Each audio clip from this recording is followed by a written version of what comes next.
want to say it is so exciting for me to be joining you, Nikhil Lakshya. I saw this film at its world premiere at the Toronto International Film Festival at midnight. Oh, wow. Wow. Oh my God. Wow. Wow. What an experience that was. Seriously. Thank you, both of you, because I love action cinema that just takes no prisoners, holds nothing back. And I have a couple of questions I want to get into with the production process, especially because there's so much happening in this film in such tight, close quarters. First of all, I want to know, Nikhil, for you, what made you want to set this story in such a confined space, knowing that this was going to be a massive challenge for yourself? Yes. It was a massive challenge. It was really an enormous, challenging affair to shoot a film in that close compartment. I've been saying this. So this comes from a personal experience where I was part of this journey, and I was on a train journey, in which my adjacent coach was robbed by some 25-30 robbers in the night. And while I was sleeping, I was not there. So, and then the next morning when I woke up, I saw so many cops all around. And that's when I got to know that the next coach, which was a first-class coach, was robbed. So this incident stayed with me for a very long time. And this was back in 2020 when I decided to write it. And so when I started writing it, this was the first time I'm writing an action film. Never before I've done any kind of an action in a film. The maximum action I did in a film was pushing someone or slapping someone. That's about it, nothing else. So to start writing this and to conceive this, and what I would do is I would write it down, I would get up and I would air fight. And this used to be a very normal thing. Like I would get up and I would fight someone, and once my wife came into the room and she saw that I'm doing something, and she said, "What are you doing?" I said, "I'm writing, don't disturb me." And she just did not believe that what I was doing. So this the entire process was it was quite a tedious process. Also the research which went into making this, because we've never done this kind of a thing in India. Also the fact that this close combat, visceral, raw fight where I see heads breaking, brain smashing, bones breaking, and like it's not been done in India. So there was no such kind of a reference point for me. Also the fact, even if I'm looking at say Southeast Asian films or even Hollywood, most of these films had martial arts. And if you look at Kill, only Lakshya and Viresh, Lakshya and Abhishek, Viresh and Amrit, they are the guys who are trained in martial arts. The rest of the people, Raghav and the goons, they're not trained in martial arts. So to have a mix of these two was a very, very challenging thing to achieve. And Mr. O Yang, who was our action choreographer, he just made it happen. He's a magician. Yeah. He just made it happen. There's a lot of magic. Yeah, a lot of magic in this movie. For a lot sure. of magic, a lot of we were blessed. So yeah, Lakshya, I want to ask you, how does working on a show like Porous help prepare you for something this grueling and demanding? I need to know what your preparation was for this, because I was exhausted just watching the movie. I cannot imagine what it was like for you being in it. Yes, of course. I'm glad that you're aware of my show Porous. I'm really glad. So that really made things easy for me, because Porous as a show was equally demanding, I would say, or rather a little bit more, because we had an open space to shoot in. There was a direct sun that we were shooting under, and also the show went on for 1.5, 2 years, and I was doing that thing over and over again. But one thing that happened to me is it's a blessing, because of that show, the process and the hard work that I had put in that show, this kind of film became a little easy for me. Not entirely easy, but at least I was aware of this whole language of action, because sometimes this can be a little tricky, because it's a different ball game altogether. It's not just two actors. There's an exchange of dialogues. It's a proper action reaction, and 1 or 2 degrees up or down, it can really cause massive injuries. So I feel that because of that show, I was a little bit more trained than any other actor on the set. That also gave me an edge. And Yeah, so I think that it just happened. It just happened to be that I got another project which demanded the extremes to come out. Demanded me to work even harder on myself and on my skill.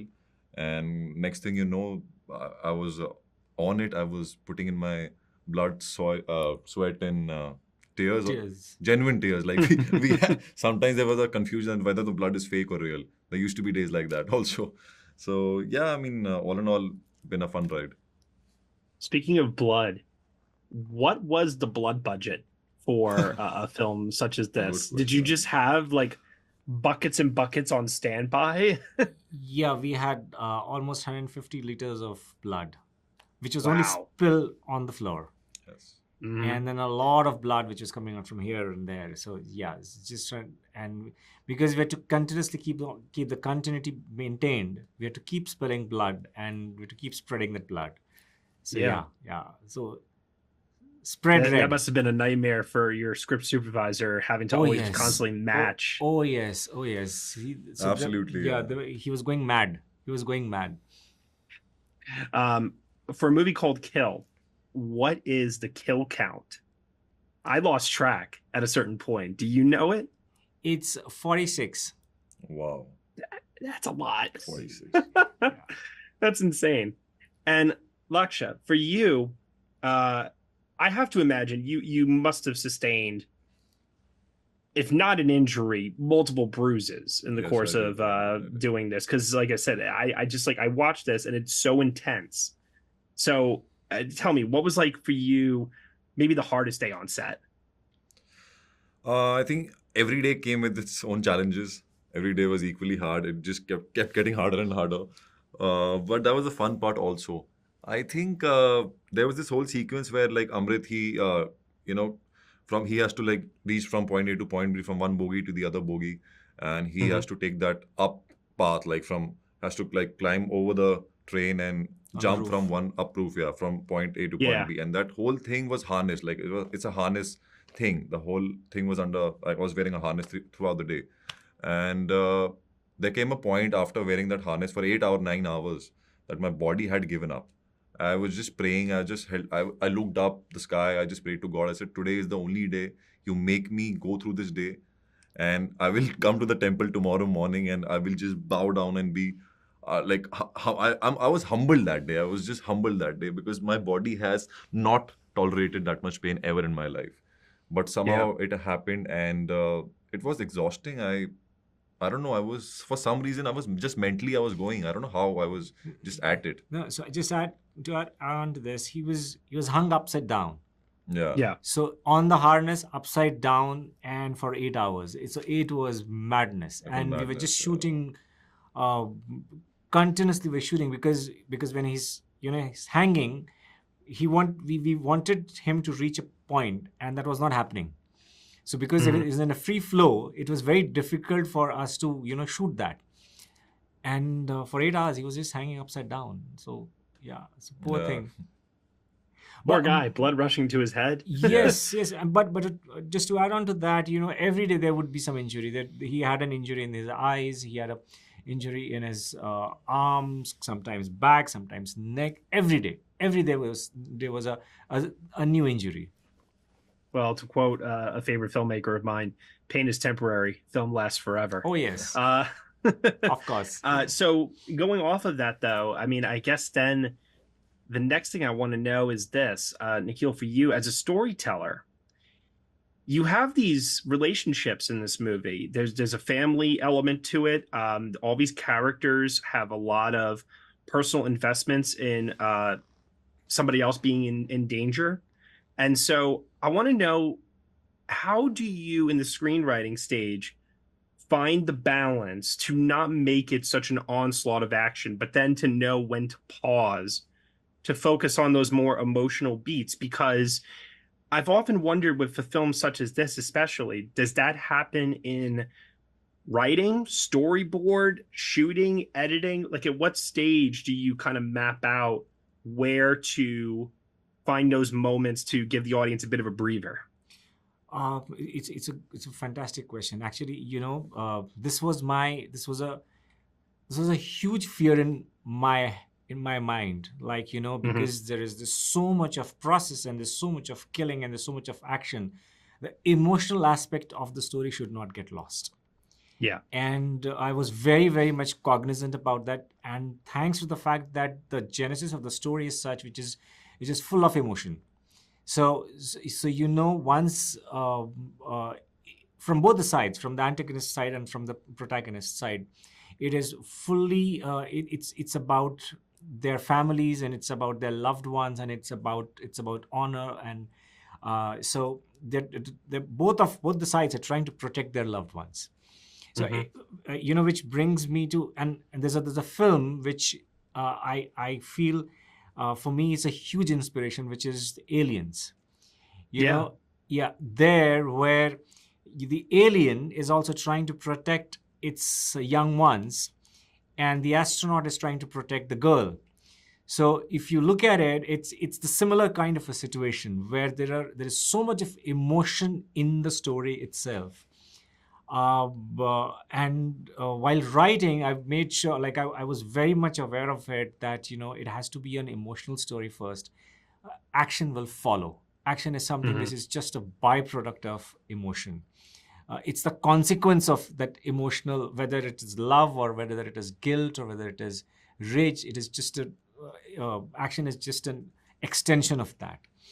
Yeah. And there is because you've asked me this question, I told my associate director after a point of time that I told him, I want to be away from the process, because the process was overwhelming, because there's so much of equipment, and there's set design, and there's prosthetics, and there's blood, and there are weapons.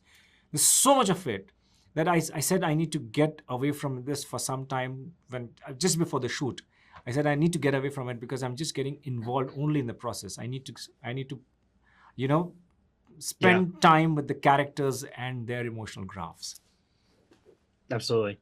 And Lakshya, for you, I hate to bring it back to the killing after such a great answer from Nikhil over here, but like for you, what was your favorite kill in the film? How can I say that without spilling out the spoilers? It will be hard for me. I say for the purposes of this conversation, it's okay. I mean, I think killing everybody was quite a lot of fun in the film, because it was so unique. It was so differently designed, because if you see, like, there are over 46 killings, as he said, and each killing is unique. Each killing is different. Like, there are so many weapons used. There are so many different ways of killing. There are so many different, like, such a confined space, but yet you feel that, it has taken place in different corners of the train.